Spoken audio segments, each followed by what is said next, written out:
Shalom teman-teman, selamat datang kembali di channel Bang Kepo Rohani. Selamat datang bagi teman-teman yang baru mengunjungi channel ini.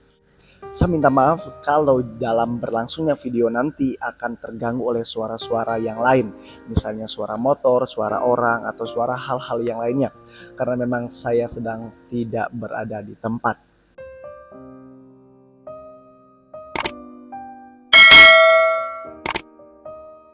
Pernah nggak sih teman-teman itu membaca, mendengar, atau bahkan menonton sebuah video yang membahas tentang kebohongan Tuhan Yesus, atau mungkin banyak yang membuat 10 kebohongan tentang kebangkitan Tuhan Yesus, atau 20 kebohongan tentang kebangkitan Tuhan Yesus, bahkan mungkin bisa lebih, ya. Yang perlu kita tahu sebagai orang percaya bahwa kebohongan seperti ini, bahkan lebih daripada ini, sudah terjadi semenjak Yesus bangkit dari kematiannya. Kita melihat dalam kitab Injil yang membahas tentang kebohongan yang dibuat oleh mahkamah agama, yang mana mahkamah agama ini adalah orang yang selalu menentang ajaran Yesus Kristus.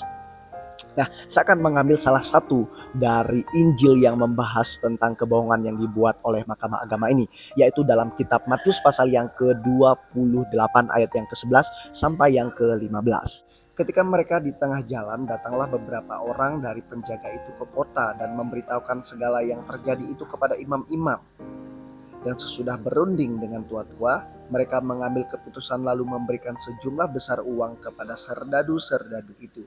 Dan berkata, kamu harus mengatakan bahwa murid-muridnya datang malam-malam dan mencurinya ketika kamu sedang tidur. Dan apabila hal ini kedengaran oleh wali negeri, kami akan berbicara dengan dia, sehingga kamu tidak beroleh kesulitan apa-apa.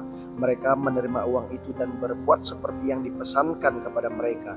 Dan cerita ini tersiar di antara orang Yahudi sampai sekarang ini. Oke teman-teman, seperti yang kita baca barusan, kita melihat kebohongan yang dibuat oleh mahkamah agama ketika para serdadu atau prajurit yang menjaga kuburan Yesus pada saat itu melaporkan apa yang terjadi, bahwa Yesus sudah tidak ada di kuburan lagi, yaitu mengalami kebangkitan.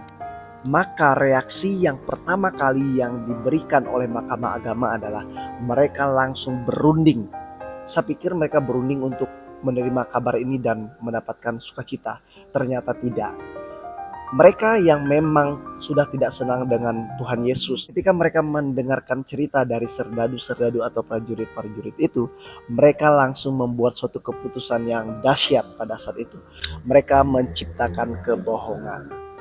Kebohongan yang bisa kita lihat di sini adalah ketika mereka membuat rencana untuk mengatakan kepada serdadu-serdadu itu dengan menyogok mereka untuk menyiarkan berita tentang kebangkitan Tuhan Yesus, bahwa Yesus tidak benar-benar bangkit, melainkan Yesus hanya dicuri oleh murid-muridnya.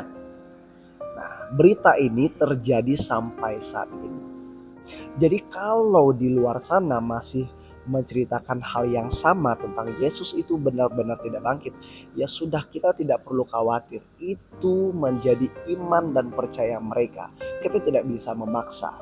Jadi bagi teman-teman di luar sana, mari kita terus percaya kepada Yesus Kristus adalah Tuhan dan Juru Selamat kita, yang mana dia pernah lahir, dia pernah mengalami kematian untuk menebus dosa kita, bahkan kita dimerdekakan oleh kebangkitannya.